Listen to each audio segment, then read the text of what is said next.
আচার পছন্দ করে না বা আচার দেখলে জিভে জল আসে না এমন বাঙালি কিন্তু খুব কম। বিশেষ করে যদি সে মেয়ে মানুষ হয় তাহলে তো কথাই নেই। আর আমরা সবসময় যে ফলগুলো টক জাতীয় সেগুলো সিজনের সময় আচার তৈরি করি। এখন আমের সিজন চলছে তাই আমের আচার তৈরি করছি। আমি বিভিন্ন রকম আচারের রেসিপি চ্যানেলে শেয়ার করেছি, আপনারা অবশ্যই ঘুরে আসবেন।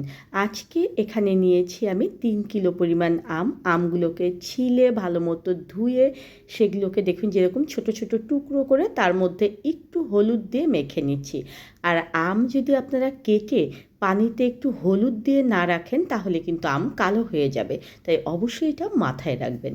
এখন এই আমটাকে আমি 2 থেকে 3 ঘন্টা রোদে শুকাবো।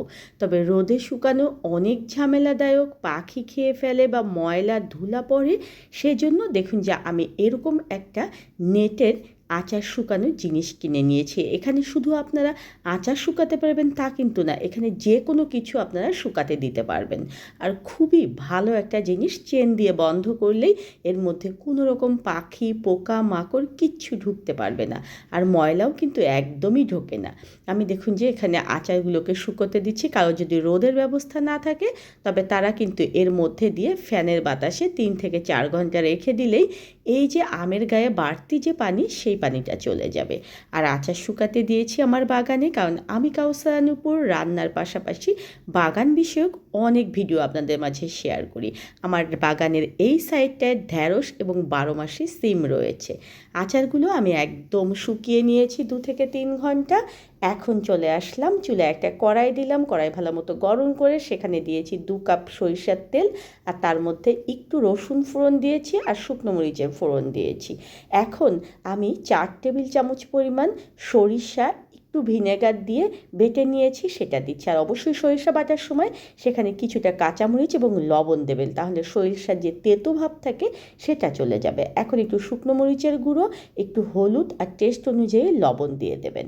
দিয়ে অবশ্যই এটাকে ভালো মতো একটু ভেজে নিতে হবে, তবে মনে রাখবেন যেন পুড়ে না যায়।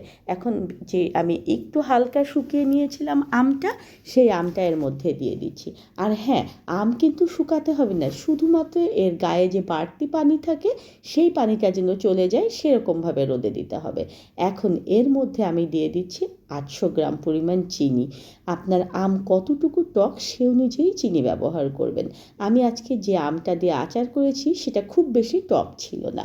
আর চিনি দেওয়ার পরে কিছুক্ষণ পরে দেখবেন যে আমের মধ্যে থেকে অনেক পানি বের হচ্ছে। আর এখানে দিয়ে দিচ্ছি আমি 2 টেবিল চামচ পরিমাণ আচারের মশলা। কীভাবে আচারের মশলা তৈরি করবেন সেটা কিন্তু আমি শেয়ার করেছি ডেসক্রিপশন বক্সে, এবং কমেন্টে আমি সেটার লিঙ্ক দিয়ে দেব।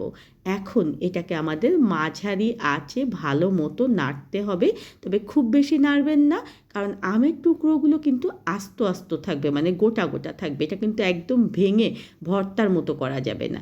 দেখুন আমার আচারটা শেষ পর্যায়ে একটু দিয়ে দিয়েছি আচারের মশলা।